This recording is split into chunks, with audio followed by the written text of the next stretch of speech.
Hi everyone, I'm Airier, and today we look at the next part of Super Eyepatch Wolf's Dive into Wrestling. This is The Undertaker, long-term storytelling in wrestling. Now, last time around, we looked at what should very much be his intro video to wrestling, and now we're going to check out this because I was told explicitly, this is what I need to do next. It just seems like a really athletic stagecraft, and frankly, I kind of respect it for that because it looks really cool when you think of it in those terms. Also, I like theater in general, so I'm that kind of geek. That said, I don't know what we're getting into here, and I'm really curious. So if you haven't already, there's a link below to the original video. Hit it up. Let's get started. April 2nd, 2017. Oh, that's a bit ago. Camping World Stadium, Orlando, Florida. It's almost 6 years. The closing moments of WrestleMania. That is a lot of fireworks. A man lies motionless in the center of a ring, and surrounding him is a sea of people. They're shocked, they're angry, but What happened? most of all, they're just heartbroken. What? Eventually, the man struggles to sit up, and facing the crowd with tears in his eyes, he climbs to his feet before leaving his jacket, gloves, and hat in the ring. I have absolutely no idea what's going on concerning the title. I'm assuming that's The Undertaker, but as far as staging goes, this image right here is brilliant. You have all of the background, just lights everywhere, but most of them are turned off minus the fire, giving that final farewell where you see where he's heading, and I'm assuming that's where he's heading. And I'm assuming final because this entire staging, the picture of it leaving behind the iconic aspects, the only parts of the character I know are literally on the stage right now. I don't need to know anything else to know exactly what this image is, and it's great framing because it gets across the point, it tells you what's going on, but how we got here, what is the surrounding context, I have no idea on, but goddamn, whoever decided to get this shot, give them a raise. I mean, it's 6 years ago. They probably already either got one or were fired or got a different job, but still, I just, when someone can get a visual picture to show exactly what is going on to a complete noob, that's just really well done. And moving with slow, heavy strides, he makes his way back up the entrance ramp as 75,000 people chant in unison 3 words: "Thank you, Taker." For fans of pro wrestling, this moment was devastating. It was the end of a story we had been experiencing most of our lives, and one that had started when many of us were still children. But if you're not a fan, this scene likely doesn't mean a whole lot to you. Yeah, because I have no idea what the context is. It's a powerful image, though. But I don't know why the emotional attachment's there yet. Maybe you've heard mention of The Undertaker. Yeah. Perhaps a friend has vented to you over the streak, but the specifics of why someone could become emotionally invested in such an odd form of storytelling still evades you. The fuck?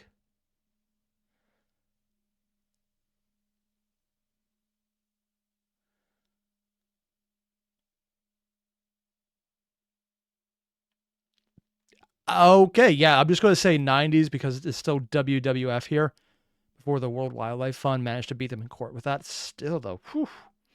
This is, now that I think about it, this is actually peak 90s. It makes perfect sense. Well, friend, you're in luck. Because, as you may have been able to tell from my previous video, I have this borderline unhealthy obsession with convincing non-wrestling fans that wrestling is not only a legitimate form of storytelling, but also one capable of delivering narratives distinct from any other medium. And see, that's the thing. I half agree with what he said. It is very much a thing to deliver storytelling in. And frankly, this seems like drama in the most pure sense. It is physical acts done on stage before a crowd. That's the basic start of drama. Now, these are much more fighting based, which is, I'd say it's a uniquely American thing, but frankly, no, it's basically gladiators, but no one actually dies at the end, I hope. If I'm wrong, please don't correct me. I don't want to know right away. I just want to live in that delusion. So, yeah, that makes sense. On the other hand, the only in wrestling thing, I'm not quite sure where he's going with that one. My initial impression is always, no, it can exist in a lot of other places. But maybe he's going to go into more detail of the sheer length of time they're telling the story in. Because other than a few things like, well, honestly, Doctor Who is the only one with the consistent narrative the entire way through. And consistent is very relative depending on what you say about that. I guess that kind of makes sense. They're just long form in the most absurd length. Also, I don't care what they're doing here. This looks like someone died. Granted, this video is probably a bad idea, considering it took me a month he to missed make. the table. People think I'm insane whenever I bring up this subject, and WWE tend to pursue their copyright claims with all the vigor of Brock Lesnar caving Randy Orton's head in. But Yeah, my videos were claimed immediately. On the other hand, it wasn't a strike, so I don't care. hell, we didn't get to where we are by making Damn! decisions that made sense. So to start, I want to briefly talk about time, or more specifically, the unusual nature of time in wrestling. See, wrestling is the only form of ongoing fictional narrative that takes place consistently in real time.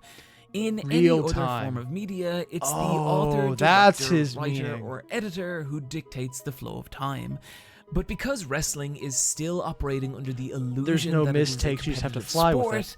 the facade of reality means that it can only be portrayed in real time. So if we watch Kofi Kingston on WWE SmackDown one week and then return the following week for the next, just as 7 days have passed for us, 7 days will also have passed for the fictional persona Kofi Kingston. Oddly enough, there is a form of media that does that.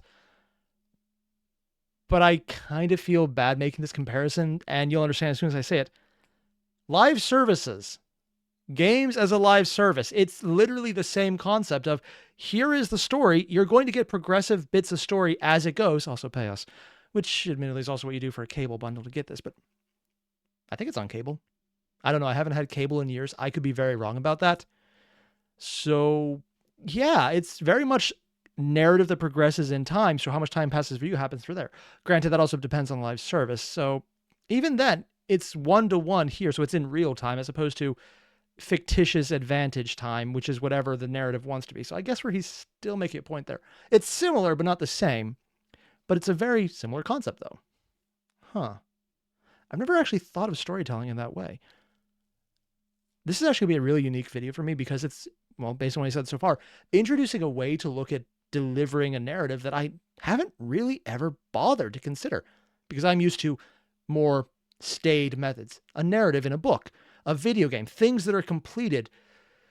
Although, frankly, saying that about a video game is more of a wish on my own part and admitting nothing otherwise because I don't want to think about it. But just those kind of formats. I wonder how it'll really be adjusted here, though. Making him a fictional character that is aging and growing in real time. Meaning that wrestling is a fictional ongoing universe taking place directly in our reality, in our timeline. I know that might not sound like a big deal in the short term, but over time it can be that sounds powerful really impressive tool in storytelling. And I want you to keep that in mind because the purpose of this video is twofold. One, to explore the idea of the professional wrestling persona and how it develops a relationship with the audience. And two, how the passage of time affects that persona as well as that relationship. And so to do that, what say we take a trip right back to the WWF of 1991. Dude. The early 90s were a fascinating time for professional wrestling. Honestly, he could just say the early 90s were a fascinating time and it would be very accurate. There's a unique flavor. You don't really realize it there until you see it. It's like, yeah, that's 90s. It's like the 70s have a look, the 60s have a look, the 50s have a look. The 90s, they have a distinct look and it's always weird. You go back, it's like, it's cringy, but it's like a universal level of cringe. You're just kind of sitting there going, no. It makes sense at the time, but no. The flamboyant powerhouses of the late 80s were beginning to lose their luster and move on to greener pastures. And so the creative minds of the WWF were desperate to recapture audience attention any way they could. Is that a freaking python? This is what led to the era of the gimmick. If you're not familiar with the term, a gimmick is a wrestler's fictional persona. A wrestler's gimmick is what makes them distinct from every other wrestler on the roster. It's the character they embody, and that embodiment defines everything, from their wrestling style and moveset in the ring, to even their entrance music and cadence of speech. Gimmicks are so important that the right one... I'm sorry, I'm still just freaked out by The Rock with hair. That is so weird. I didn't even realize it was him for a second. Wow. Just got to move on. That's just so weird. Can make or break a wrestler. It's still there, For but example, it's less. what you're seeing here is the current New Japan star Tetsuya Naito being rejected by fans in the most devastating way possible, with silent indifference. This was the reaction to his Stardust Genius gimmick, basically that he was a good boy who liked wrestling. The gimmick lacked any real teeth, and so Shobokovids had a great video on this, but unfortunately is no longer available because copyright, yeah. Honestly, though, considering what I said about how looking at wrestling as more of a theater performance, silence isn't just horrible for the one person. There's probably people freaking out because if people are cheering, booing, emotional investment of any kind is good. Indifference, though, there's probably people in the control room who are like, oh, fuck, who's about to get fired? You don't want silence. Silence is literally the equivalent of saying you have failed on such an extreme level that they have most likely tuned out and you've lost viewers. And for what I'm assuming in this area or any area that's on cable TV, that's the equivalent of saying, haha, you're fucked. A lot of equivalence there. was rejected outright by the audience. And so Naito, after a stay in Mexico, adopted his new Tranquilo gimmick, in which he rejected the fans the same way they had rejected him, treating everything in New Japan, from the audience to his opponents to even the title belts, with a languid disdain. Now, how much of that was scripted or how much of that was him being forced to take that different aggressive approach? Probably more forced because no one would ever be set up to be antipathy for the audience. That is too much of a risk. I'm assuming at least that would be the case. Anyone who actually said, hey, let's make a character no one cares about is stupid and should have been fired on the spot. For as much as I gushed over whoever had that opening shot, the opposite would be true here. Only for then his popularity to explode, as a Japanese audience empathized with his disdain for authority and his position as an outsider.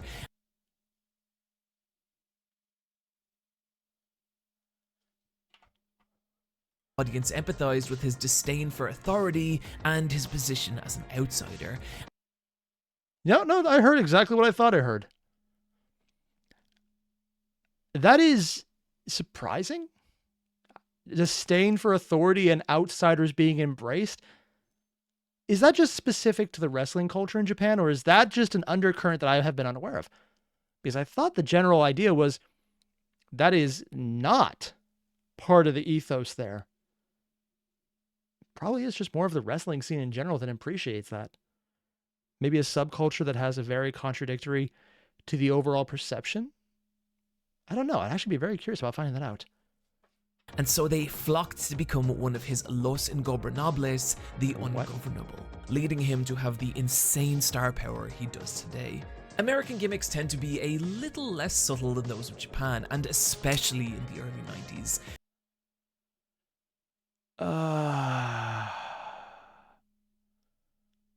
Everything about this just hurts.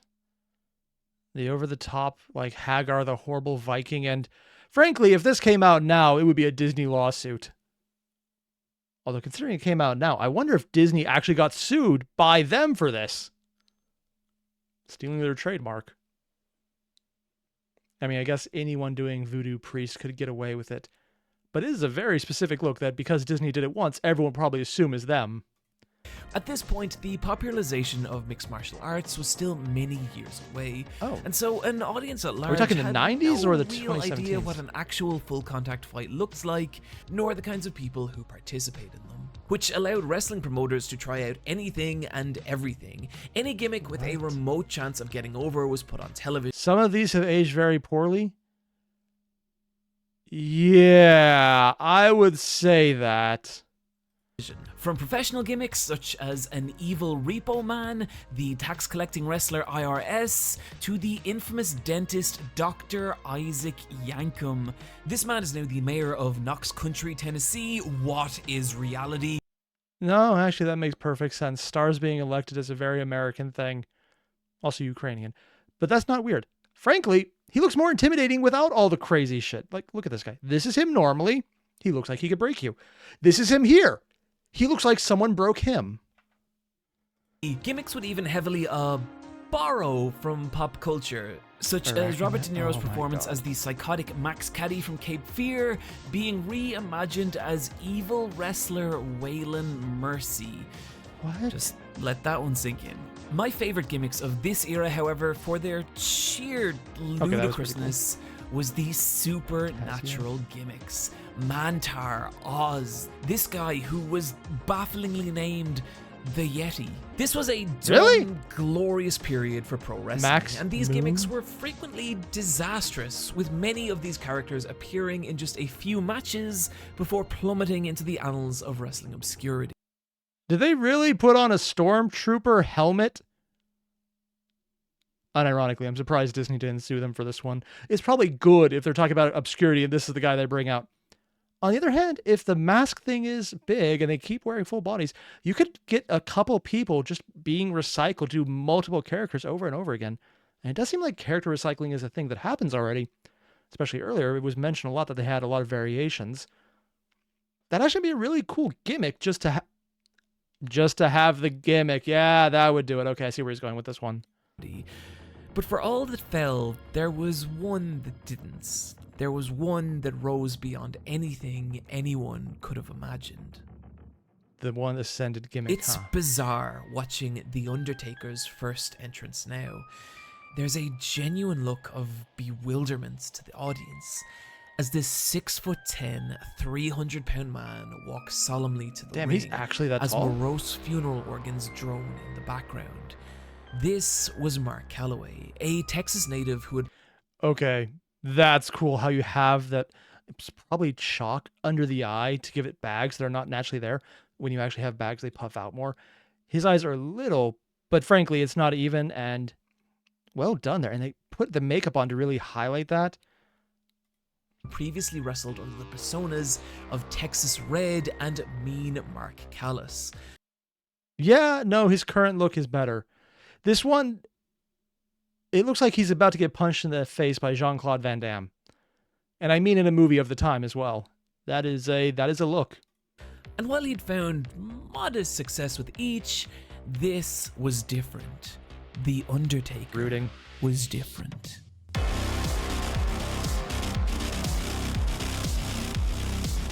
There was something so eerily convincing about the dead giant, something in his movements that whispered maybe, just maybe, this was a creature beyond human. It's very much the makeup. If you see it right here. One, you can actually do that control enough to do this. I have no idea if I did it or not because, can't see. But having your eyes roll up and then they intentionally made him pale. You can see in the previous ones it's downplayed a lot. And you can see his natural coloration around the hair where the sweat is. But right around the face, right under the eyes, not only is that more pale because they put makeup on here and right there, but you can see that the darkness around the eyes really highlights how pale it is. So it makes it look more corpse-like. It's kind of brilliant because they don't even need to put that much on here as put the makeup on there, which intentionally looks eye-catching. So it then gives you the overall view of that. So you miss the fact that the rest of the face looks paler by comparison. Well done. That was the gimmick of The Undertaker. And it was that gimmick that drew inspiration from an unlikely place. What? In the form of 1978's horror film Halloween and the character of the Michael silent Myers. guy who just What walks made Michael forward. Myers so terrifying as a serial killer was he was human, but also something beyond.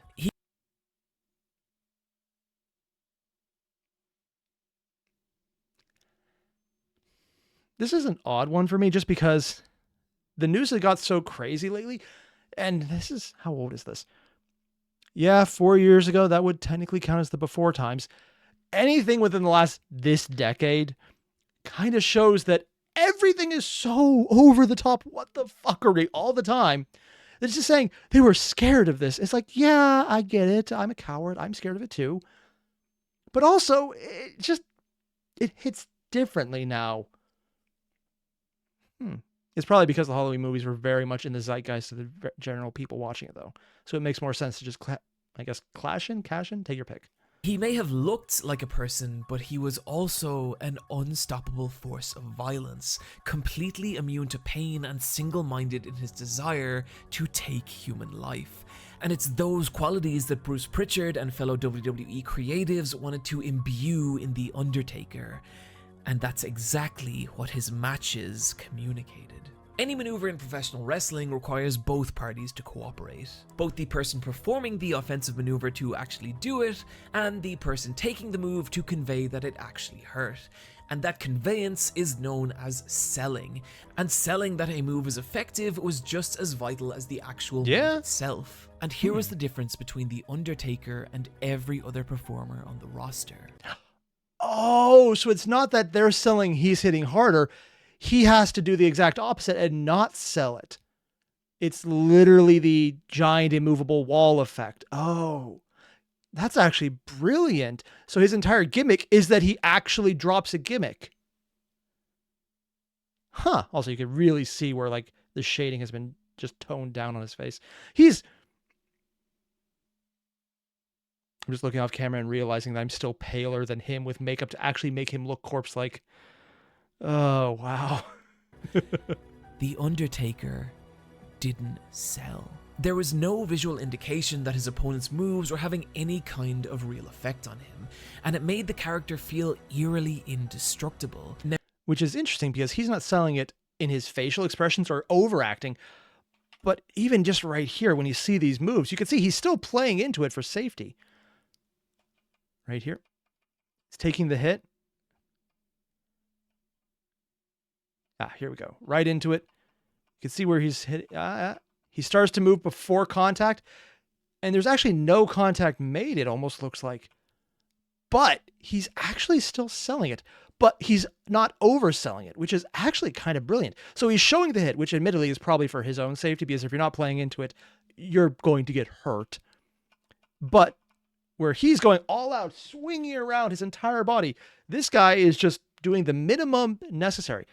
Honestly, on a sheer professional level, I wonder how you have to practice that to the point where you know how little you can get away with before you've gone into the territory of accidentally stepping into an attack and taking physical pain as a result. Huh.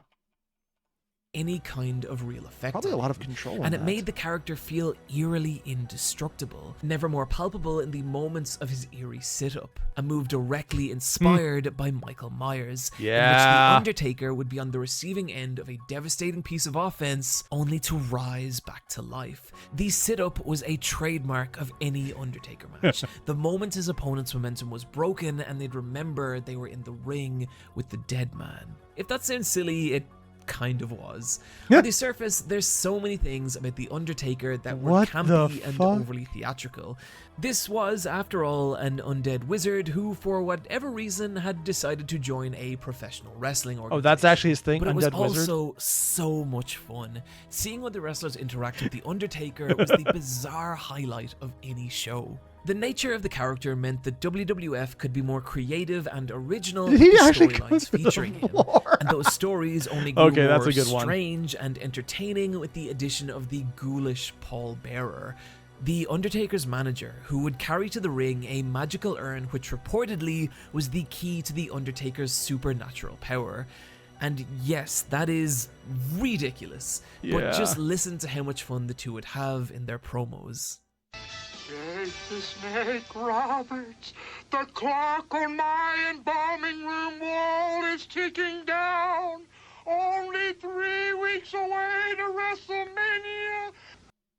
Wait, if he's the one who has the embalming room, wouldn't he be the Undertaker and he's the wizard? Never mind, I'm overthinking the naming scheme. Now the running's over. Now, 3 weeks, you meet the Reaper at WrestleMania. If this is all starting to sound a little close Why to is he parody, blurred out? well, it could have been. But the thing that kills me about The Undertaker is that it never actually felt that way. The Undertaker's gimmick should have been a joke. It should have been a disaster, one that disappeared with all the other novelty gimmicks of the 90s. But it never did. And the reason for that was Mark Callaway himself. For a gimmick to really work, it's vital for the wrestler to embody their fictional persona in everything they do. And this was the life that Callaway brought to the dead man, and what separated him from every other wrestler at the time. Okay, this I've never seen and it looks weird. If this had been what he walked out in, I don't think the gimmick would have lasted. Here was The Undertaker, a character who spoke slowly and quietly, And whose deep. every move If he felt did not have a careful deep voice, it and would not work. considered. He was a 300-pound man who could fly through the air, balance on the top of ropes, and slow matches down to a crawl. No, go Could back a fly second. through the Holy air, shit. Balance on the top of ropes and slow. You know, I've talked about the control necessary here, and I think that's a really good example of it. Tightrope walking is difficult when the tightrope is incredibly tense to the point where it's more or less solid. These are not solid. Even with that hand, I mean, most people would just be off at that point. That hand is very necessary. The fact that he could even do that, though, I mean, I know I would break my neck if I tried this. Not saying I have. But my family got a length of rope that was 60 feet long, and there was a tree in the yard, and we made a lot of stupid decisions, and I regret a lot of that. It was a lot of pain. But it was also fun. I should probably not say that where nephews can hear that. If all of my nieces and nephews, which is about to increase, if they're aware of this video, please stop watching. For all my brothers and sisters, I am so sorry if I just inspired them to do something stupid that you've also done as a child. I should probably cut this out for my own safety. Yeah. I've been told that they do actually watch, and I've had to apologize before. I should probably shut up now. Ropes and slow matches down to a crawl, and yet you couldn't look away. There was a brutal grace to how Mark Callaway embodied The Undertaker, and it let you believe he was real. There's an interview with the wrestler Gregory Helms I really like, where he talks about how Callaway once discussed how a wrestler should always wear his title belt around his waist and make it a part of him, but that The Undertaker only ever carried titles in his hand because The Undertaker's character was unconcerned with earthly things. And it's such a tiny detail, but it shows you the level of thought Callaway was putting into his character, which in turn made that character real for the audience. That tattoos definitely work too. And so fans believed in The Undertaker, and those reactions are what propelled the character to the very peak of the WWF. I know it's cheesy, the lightning and the fire, but goddamn, when you have a good smoke screen along the floor, it looks amazing, man. Personal bias here, but it looks good. Too much, and you blur the character. Too little, and you see the ground, and it loses that I was going to say fooky aspect. Apparently I can't speak today. Spooky effect. There we go. I know, I'm biased. It's a silly gimmick, but it's one I love. And on his way, devouring legends like Jimmy Superfly Snuka and Jake the Snake Roberts, even scoring a rare pinfall win over Hulk Hogan. And so The Undertaker's legacy began. In the years that followed, The Undertaker would be part of some of the most memorable and shocking matches in history, none more so than his... I know it's a fire gimmick, but I just want to appreciate for a second that they would do something so incredibly stupid as that. Mostly because that level of fire, even if they know exactly what they're doing and make a mistake, there's third-degree burns involved. Again, I keep coming back to the sheer physical precision and dexterity required. The strength, yeah, obviously, to pick up and do some of these acts, but the dexterity on top of that is really physically demanding. I'm actually very impressed. Not sure it's my type of, medium all the same, but god damn. I know just enough about how to move in certain ways from various other sports I played that I know, one, I can't. Two, that's hard to do. And the fire is not something you can ignore because they're in a very physical activity. They're sweating a lot. So on a very real basis, this is dangerous for overheating, not just because it would dry off the sweat, which it would, so they might actually overheat internally faster, but also because fire has a radius. That's kind of not a really big thing to say, except think of a campfire.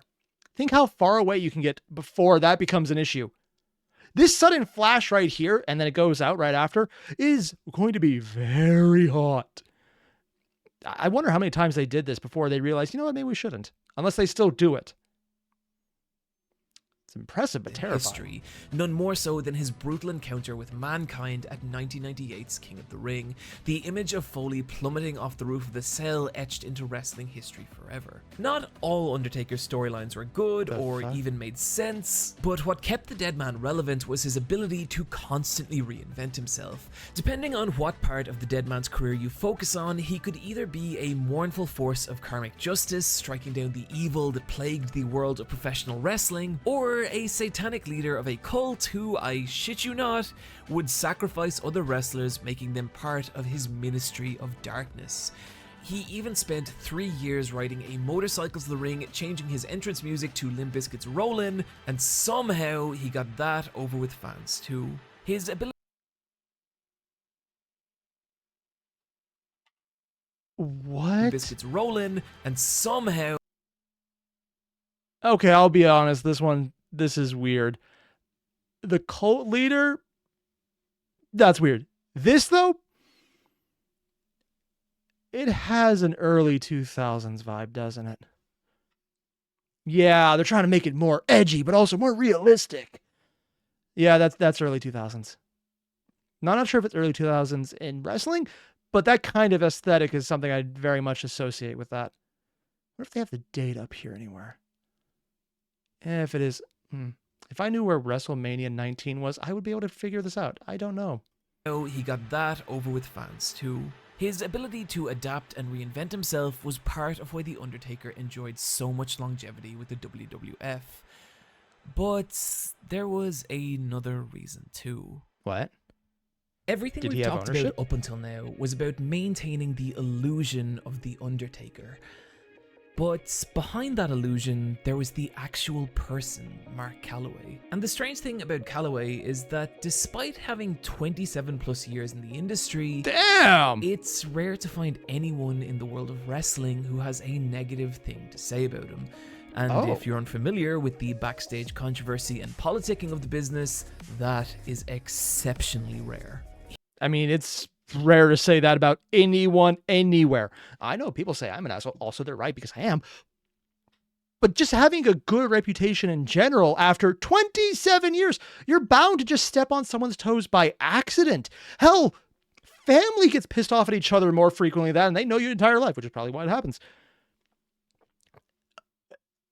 I didn't know you could work in some place for 27 years and have anyone even say on a general level, yeah, no one really has anything bad to say about him. The only time that ever happens is either psychopaths who are incredibly terrifying and know exactly what to say all the time, and they think about it because they know exactly what they want to do, or people who are just freakishly nice, and that is weird to me. I'm just used to working with assholes, like myself. He's known as someone who would frequently put the business ahead of himself, often giving advice to younger wrestlers and using his own position within the company to try and raise them up. And if you look at Callaway's championship runs, this tracks. His title runs were never very long, often losing championship matches to younger talents in an effort to raise their profile with the audience. So he was actually giving something creative many control of in his that. contemporaries refused to do. Because he was willing to work with them and he was willing to take a loss. And if that actually does reflect pay, based on who comes to see it, management would probably be more willing to listen to him because they know he will listen to them. I guess that would make sense considering he would be less of a diva. You want to work with him because you know he's actually someone who could be worked with. Is that how they approach it? Honestly, I would love to hear more of the background. As much as I'm geeking out over all of the stagecraft, I want to know the back end. What is going on in the nitty gritty administration of this? I want to actually have someone talk to me about the financials of wrestling.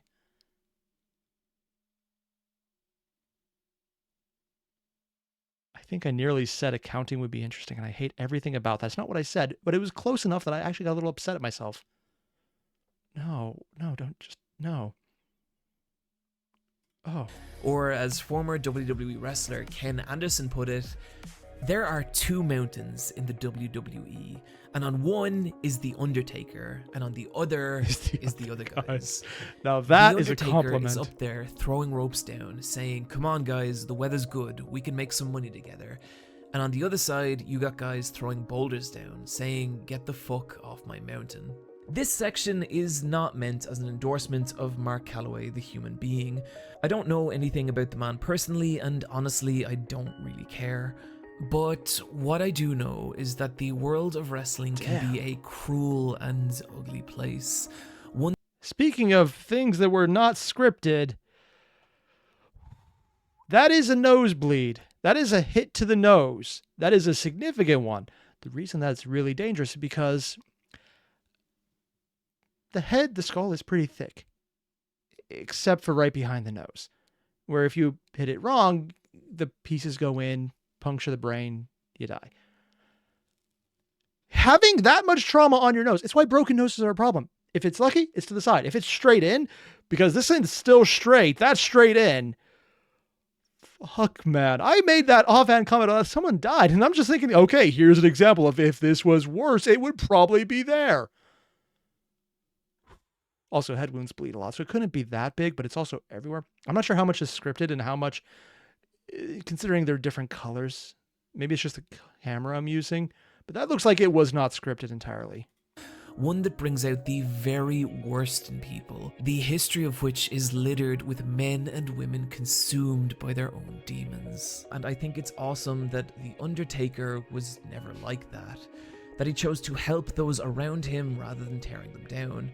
And to me, that's just as much a part of his legacy as anything else. And so you had the Undertaker, a character loved by fans and a man respected by his peers. But over the years, something unusual started to happen. What? Different stars would come and go, but the Undertaker never did. He could disappear for months at a time, but he'd always come back, year after year. And as the decades went by, he started to feel like this ethereal, eternal part of... So it almost sounds like he's about to say the fact that he's not there all the time is playing into it because it makes him more of an event as opposed to being a mainstay that you're there to root for. It's the, oh shit, he's here moment. Because he built up a reputation and then he never actually went away, which is what would normally happen. What are he doing on the side? Or he just kind of retire and this is just him getting to still do it? Wrestling. Even in the years I kind of fell off wrestling, I'd always tune back into WrestleMania just to see what was happening with the That is very much a look. And there was a kind of comfort to that. No matter what else was going on in your life, whatever changes you were experiencing, The Undertaker was always there. I can remember watching Undertaker matches when I was learning to read, when I graduated college, and even when I started making YouTube videos. And the thing was, just as I was growing and getting older, so was he. He was a fictional persona, but he was also a real person. In real time. I've sat in arenas and watched The Undertaker. I've shared a physical space with this fictional character, which in some small way makes me feel like a tiny part of his story. And after decades, it felt like that was a story that would never end. And it was that feeling that led to the streak. The streak? The streak began in 1991 at WrestleMania 7, Oh, when he entered, right? as The Undertaker scored a decisive victory over Jimmy Snuka. WrestleMania is the still biggest night of the year in wrestling, known as the Showcase of the Immortals. It's where every major storyline of the year concludes, and as the years rolled by, a pattern started to emerge.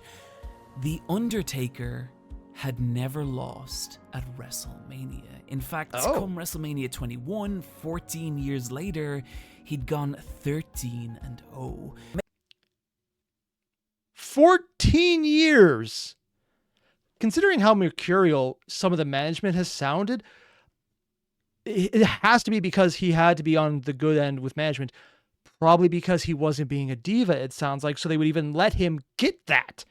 Because it sounds like being allowed to win is very much a case of, okay, why?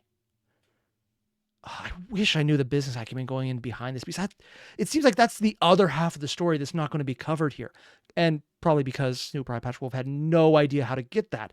I want to know, though, is there like a book about that? Oh, God, I'm actually asking for autobiographies of accountants now. I'm sorry, I'm judging myself so hard for this video. And the worst part is, I don't regret it. I want this information. I want to find out where I can learn more about how things were done in the background. What was the nitty gritty? It's just, 14 years. Probably 13 wins, but 14 total, whatever. Making the streak a testament to the enduring long-term relationship So he built could with lose fans, outside of the big ones. But also something else. It was a prize to be claimed, more valuable than any title. The one who could finally end the streak would himself become a legend. And so each year, a new challenger stepped forward, and each year after a brutal struggle, they'd be sent hurtling back into the abyss. In the process, making for some of the greatest matches in wrestling history, such as his WrestleMania 25 showdown with Did you just Shawn attack the freaking cameraman? Michaels, seen by many as the best match WWE has ever done. But personally, the match for me that really exemplifies the streak is his brutal showdown with Triple H at WrestleMania 28. This was the third time that Triple H had attempted to break The Undertaker's streak, and at this point, both men were in the twilight of their professional wrestling career. And they mentioned in the previous video, Triple H became one of the faces of the entire company and one of the big heroes. So would they finally let him win? Or how does that go down? Both had achieved every accolade imaginable, and so all that was left was this war for legacy. I know this is weird, but this picture right here. Am I the only one who looked at this and goes, hey, it's Walter White? I'm not the only one seeing it, right? It's probably just me. Every accolade imaginable, and so all that was left was this war for legacy. Triple H obsessed with being the one to finally shatter the streak and cement himself as the greatest of all time, and The Undertaker fighting to keep that legacy alive. And what unfolded was nothing less than a war. The two men destroying each other in a violent emotional encounter that is honestly a little difficult to watch. You can see the welts and scars the match has left on both performers, both of whom gave everything they had to tell the best story their bodies would allow. What I mentioned earlier about taking fake hits,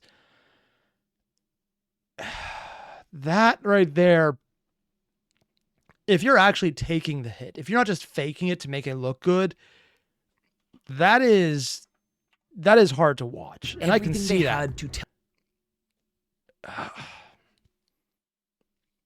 Mostly because the more you take damage, the more your body hurts. I know that's a crazy thing to say, but imagine that you're doing that, but also trying to keep in character and perform and not go too far to accidentally hurt someone too much. So you have to actually figure out and think, okay, here's how much I can hurt them. Here's how much they can hurt me. They have to be aware of that. You have to be aware of it. That's just,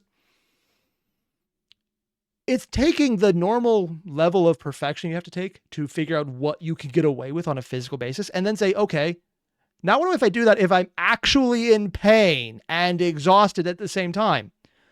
People who are slightly tired do stupid things and walk off bridges. Now imagine if you're exhausted, in pain, and still trying to put on a performance at the same time. I'm actually just incredibly impressed in general. Tell the best story their bodies would allow, concluding in this beautiful moment when Triple H realizes he cannot and never will beat The Undertaker. And in one final moment of defiance, like everyone that came before him, is sent plummeting back into oblivion. The Undertaker going 20-0 at WrestleMania. Damn. After the match, the two men leave arm in arm. The war for their legacy is over. There is no animosity left between them. I really hope I don't sound like a crazy person to the non-wrestling fans who have made it this far into the video, but I think this... Dude, I've seen your Garfield video. You don't sound like a crazy person by comparison to that. That video, though, was so absolutely insane, it makes everything seem sane by comparison. So maybe I'm a little biased. This was a really powerful story being told. One of the most terrifying things about achieving success in a public space is not knowing when your time will come. Not knowing when you'll lose relevance and cease being what you are. And that to me is the story of the streak. Every year, The Undertaker was getting older while his opponents were only getting younger and more ferocious. And every year, you'd watch this legend cling to the legacy that made him what he was. And it could be so close. For a moment, you'd think it was over. But it never was. The Undertaker was still immortal. He was still the dead man. And nothing could ever break that. What broke it? And oh, that's probably what that final one was. It's probably that image that I geeked out over is him finally losing, wasn't it? Brock Lesnar. Who? Brock Lesnar made his 2012 return to WWE as one of the most legitimate fighters on the planet, having defeated Randy Couture for the real-life UFC Heavyweight Championship. Damn. And in the years that would follow, he'd prove a devastating, terrifying competitor, leaving opponents in macabre pools of blood, even destroying that's a head wound, Cena all right. in one of the most brutal one-sided title matches in history. But now, the Beast Incarnate had set his eyes on a different prize. He'd set his eyes on the streak.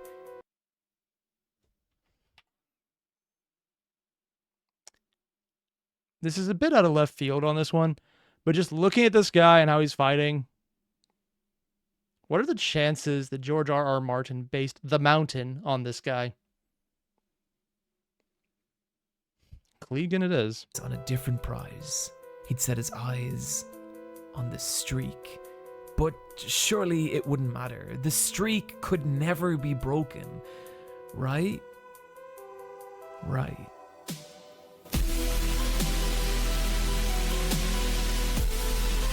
Because they have to build him up as someone who can actually fight. So if he loses, it's obviously The fake. Undertaker gives the match everything he has. Every possible strategy, every angle, every move. I'm assuming he comes back and beats him later. Works. Until finally... A third and five to the Undertaker! Brock Lesnar into the cover, hooks the leg, the streak is over. Dude, honestly, all of the stuff he's about to say aside, I think that you want to see the story. Look at everyone's face. Every single person visible. Not the people who are there to act. Everyone in the crowd, the entire result. This is the one happy face I see. Everyone else is like, the fuck? Or some level of, what the fuck? Or just flat out not understanding what they just saw. That is such a good image because I don't think they could have scripted that unless they actually have enough information about their fans to know exactly who is a fan of who and bring them in advance to show exactly what kind of colorful crowd they have, which is actually entirely possible with big data marketing and analytics that would show you the basis. So it could be the case that they could arrange people's seats. But that would be stupid and probably way too much information because they kind of know anyone who wants to be here would be a good fan, so probably good on camera regardless. It's over. The streak lies in ruin. The Undertaker has lost. I want you to watch this moment again, but this time keep your eyes on the reaction of the fans. Yep. And look at the expressions on their faces. Yeah, look at that. This isn't surprise at an unexpected... Oh, this is where this is from. He put this guy in the first video's thumbnail. I was like, okay, yeah, that makes sense. That is the face of what the fuck is going on. That sheer level of incomprehension that is so much an important idea of you're invested in something, so it makes sense to just freak out. But this is what it's from specifically. Yeah, that makes a lot more sense. Expected outcome. This is something more. This is heartbreak at accepting something no one wanted to accept. Like losing to the Jets. But this was the beginning of the end for The Undertaker. Oh. 3 years later, April 2nd, 2017. So that means this happened in 2014 then? And it's probably a decline, so they're taking into account, yeah, he's older. Also, I just noticed they built a ring above the ring. Oh my god. Camping World Stadium, Orlando, Florida. WrestleMania 33. Does he get to The go out on a Undertaker win or a loss, faces though? Roman Reigns, the divisive rising star of WWE and new face of the company. The two battle back and forth Is it a as scripted The loss? Undertaker, now over 50 years old, struggles to keep up with his younger, more dominant opponents. And then something happens. The Undertaker attempts his trademark sit-up. But as he does, decades of matches and pain set in and he collapses to the mat, exhausted. It's hard to convey the gravity of this moment. This is a move The Undertaker had performed hundreds of times over the course of his career, A trademark reminder that he was the dead man, that he was something beyond human. And what killed me about this moment was it was the first time he had ever felt human. Is that where it ends? And in that instance, I knew this was it. This was the last match of The Undertaker.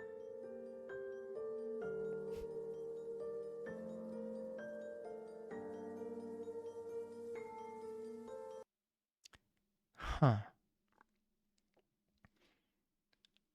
That's an interesting way to do it, because they had shown previously, if you go back to this one, where was it? Right here. Still struggling to get up. Or at least putting on the portrayal of struggling to get up. Beyond human. And what Probably killed for one of me his about losses. this moment. So the idea that it's getting harder is not something that was a new thing. And since that's after the loss, or at the loss, it's definitely hammering home the idea they were probably scripting in there. I'm wondering how much of this was actually his idea to build up the new face, and he decided to have his final loss go that way. Because you don't get halfway up and then fall over short of having a heart attack. And I doubt that's what happened, because we saw the picture of him walking away. Huh. Again, I want to know how these discussions went in the background to figure out how the fights would go, how they would portray themselves. It definitely seems like he's way more involved than some people are. Mostly because, and this is just based on what Super Eyepatch Wolf has said so far, he's willing to play ball and take the losses. I wonder how much of his own loss he was intentionally building up to over these 3 years. Moment was it was the first time he had ever felt human. And in that instance, I knew this was it. Also, I want to point out just the visual acting for a second there. It's just really cool. It's not even the falling over. It's the facial expressions. Like, just watch this. Pulling up. It's time. You see where he freezes? And then watches the eyes open. Yeah, fully open there. Human. And then the face freezes up and then he falls. That is showing that not only is he still capable of doing it, but it's so much the acting aspect. So he's very much playing into the stereotype or to the act itself. And I think the best part about it is when you get the pictures of this guy's face versus him, you can see he's doing this very much intentionally. This is his own send-off he's playing out. But then there's just that moment of this guy has probably seen this so long that even though he knows how this is supposed to go, it almost looks like he's confused. And in that instance, Frozen. I knew this was it. Like these moments right here. Look at this guy and don't tell me the entire face is someone going, is this actually happening? I know it's supposed to happen. I was there. I know the script. But shit, it's actually happening. I just love that comparison of someone who's not entirely in the script and they're actually double thinking themselves. Also, it looks like he got a little swelling there. Ooh, that's unpleasant. And he's watching the end and it's like, yeah, he knows what's going on. Just that face versus this guy who's still doing the act. It's actually way more impressive. And in last match of The Undertaker.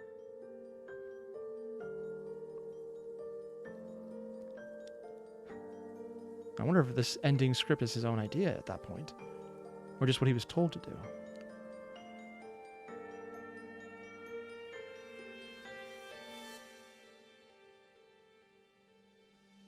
The Undertaker would return for guest spots in the years that followed, but for me, this was the moment that was the end of a story I had been experiencing my entire life. And whether that was the story of the fictional persona, The Undertaker, or the actual person, Mark Callaway. So that wasn't the final? No, it was. So that wasn't his final appearance. So basically he has retired and now he's just getting guest appearances because fan favorite. Okay. It didn't matter. The two were indistinguishable at this point. Ending a narrative 26 years in the making. One about the creation of a legacy, the struggle to keep that legacy alive, and finally knowing when your time has come. And that's a story, the experience of which I think I value more than I could ever possibly convey.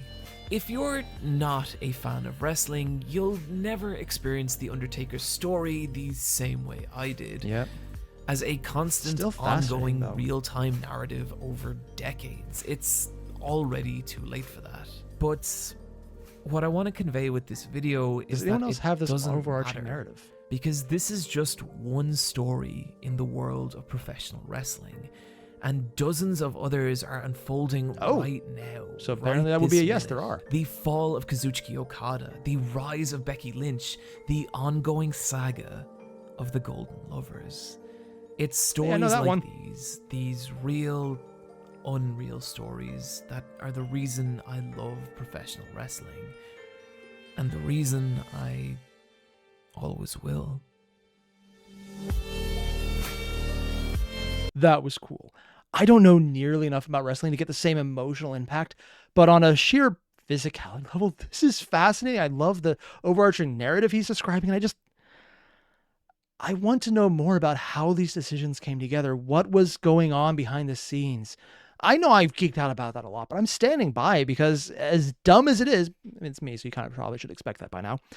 It's really cool to see how he was described as someone who behind the scenes was vastly different from everyone else and just pulling people up to help them, willing to take a loss, but also keeping the streak going when it mattered. And it's fascinating character writing. And then, of course, mentions that he had the cameos later, bringing him back because, again, fan favorite. I wonder if he's actually bought in himself to the point where he might be a shareholder. I mean, that would explain why he would be allowed to get away with things. Maybe? I don't know, but it's fascinating to see a character progress and how it was going. And even that little bit of showing how he's starting to do it, freezes up, and then makes sure to keep it a completely blank face when he falls over. It's such a great bit of stagecraft. I absolutely love this. In previous videos, one of the comment was, people who come into wrestling without knowing it say it's a lot like dance. And I can see that because it's a lot of choreographed movements. But frankly, it seems like that's not quite there. I think theater is way more accurate because play fighting is part of that. But also because you can do so much and tell so many stories that this feels more accurate. Also because the globe was actually a circular stage. People sat all the way around, so it makes more sense to me, at least in my own head.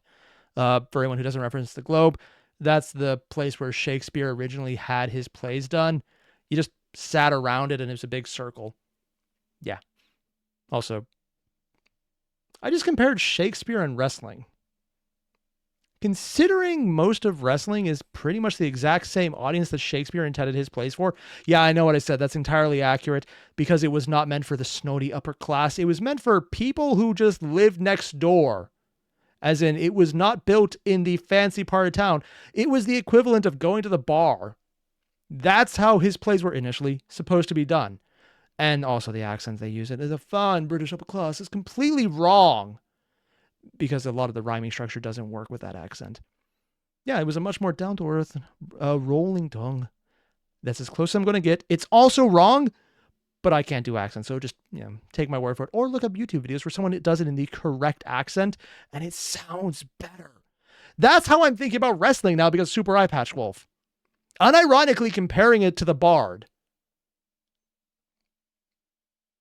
I think the WWE is basically just American Shakespeare. Huh. The more you know. Either way, I'm going to go probably work out my thought process on there because there's a lot to unpack. In the meantime, you guys know the deal. Link below, video. Hit it up. I'll see you guys in the next one. Adios. Also, if you happen to know which one I should do next, let me know because I don't know what the hell I'm supposed to do next, but I want to do another wrestling one because they're just fun. Yeah, I'll see you then.